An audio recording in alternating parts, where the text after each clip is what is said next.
Today, we are talking about how stabilizing your self-worth stabilizes your income. Here's the truth. A lot of people associate how much they make with how much they're worth or like who they are as a person.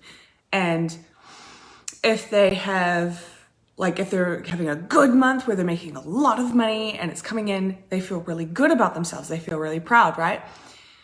If they have a sporadic month where it's sort of like choppy, stuff's not happening, maybe one day you make money, maybe for the next 3 days you don't. A lot of people tend to get really down about it. And this is such a shitty, limiting belief to have, because when you realize that you are worthy and you're perfect anyway, just as you are, and how much you make has nothing to do with how much you're worth, and you separate the beliefs, then it becomes a lot of an easier experience.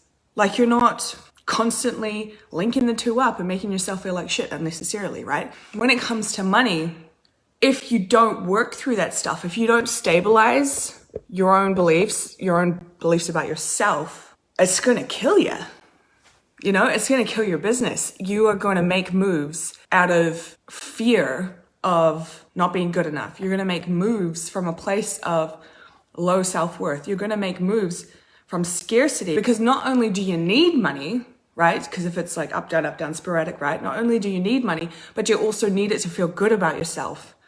So you've made it this big, grandiose thing that if you don't have it, makes you mean like you're worth nothing. That's a lot of pressure to put on yourself. And so separate your self-worth from money, like making money and what it means, or being successful and what it means. I had this happened a lot for me, like in the early stages of my business. It was definitely like up and down, very emotional, where I would like be upset if something didn't happen.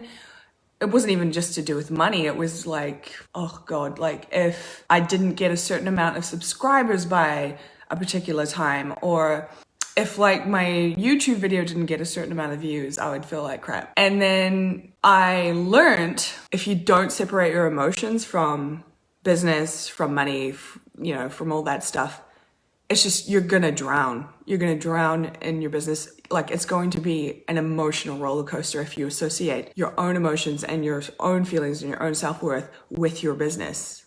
So a lot of this is like beliefs, right? You've got to change what's going on in here in order to actually have the physical changes in your reality. If say you wanted to save more money, of course you could eliminate buying a Starbucks coffee every week or something like that. That's one way to save, but that doesn't create internal change. It's just something temporary. It's like, how long is that going to last before I forget that I decided that I was going to drink 2 coffees? Because I've done this so many times where I'm like, oh yeah, I'm going to stop drinking so much coffee, and then I forget. How long is it going to last till I forget? How long is it going to last until I'm like, oh, I just, I've had it's a long day, I'm tired, I just need another coffee. How long is it going to be until that? Because it's automatic, it's a habitual thing. But if I change the source, right? If I change where the beliefs, the whole shit started in here, that changes how much coffee I actually have. So you got to go to the source, and that starts with your beliefs. One of the beliefs I've wired in is, no matter how I feel, I get to make a fuck ton of money, right? No matter my emotional state, because look, we're human. Some days I'm going to have shitty days. I know I have those days. I'm going to have those days. That's going to affect me. But a belief I've created is that no matter what, no matter how I feel, I get to receive with ease, right? But having that belief helps me in the times when I know that I'm going to be more sensitive than usual. One of my favorite ones is people love to pay me. And I've seen in the group, I put that up the other day, in the group, people said people love to pay me for my products, people love to pay me for my services, but I like to just keep it as people love to pay me, because I don't need a reason that people love to pay me. They just love to pay me. I don't have to have a thing that they love to pay me for, right? Like, do you see the slight difference? It's like when you're saying people love to pay me for my services or my products, that's the only thing that they love to pay you for. You don't know it, but that's what you're linking up. Is how about just people love to pay you? You don't need a reason why. You can get to receive money in all the ways. Like, don't restrict the vibe or the belief, like when it can be all encompassing, right? Another belief that I love to use is my work is of high service and worthy of massive compensation. I love that one because it helps you elevate your opinion about your work. Though, in saying that, depending on the type of person, saying my work is of high service can actually do the opposite, create an opposite effect and make you feel worse because you don't think your work is worthy of high service.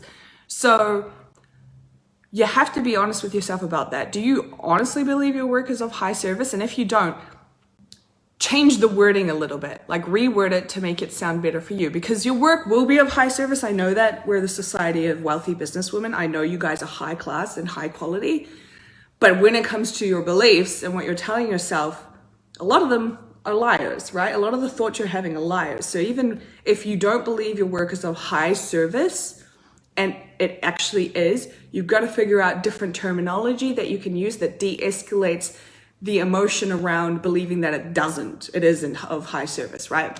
Another mantra that I would suggest working with is, I'm worthy of it all and it is safe to receive, right? I'm worthy of it all. And you can come up with list a few reasons of why you're worthy, or even do a whole page. It's literally like, I'm worthy because I am. I literally don't need any other reason. I'm worthy because it's my birthright. I'm worthy because I want it. I'm worthy because I get to have it. I'm worthy because, and then you can go into because I do this, and this, because I've done this much work and I've this many things and blah, blah, blah.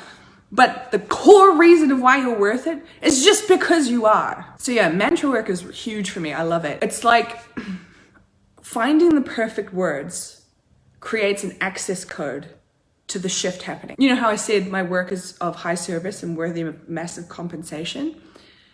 And maybe high service is just a bit too much for you right now. Changing my work is of high quality, or my work is incredible and worthy of massive compensation. My work is amazing. There's going to be a word that feels like the right word, like you hit the target right in the bullseye, right? That's the word you should use, because that word becomes an access point. You are leveled up, you go to the next level. It's like pushing the button on the elevator and you level up. Because when you find the access code, you access a different part of feeling in your heart, and the feeling creates the change, right? It creates the shift, it creates the manifestation. Feeling is the key to manifesting anything and shifting anything. So that's what you want. You want to find the right terminology, the right word that resonates with you. So maybe it's not my work is of high service. Maybe it's my work is amazingly incredible and life-changing. It could be a few words, but when you find the word, you get the access code to the feeling point. Yeah, okay. I hope you have a beautiful day. I will catch you again very soon. Bye.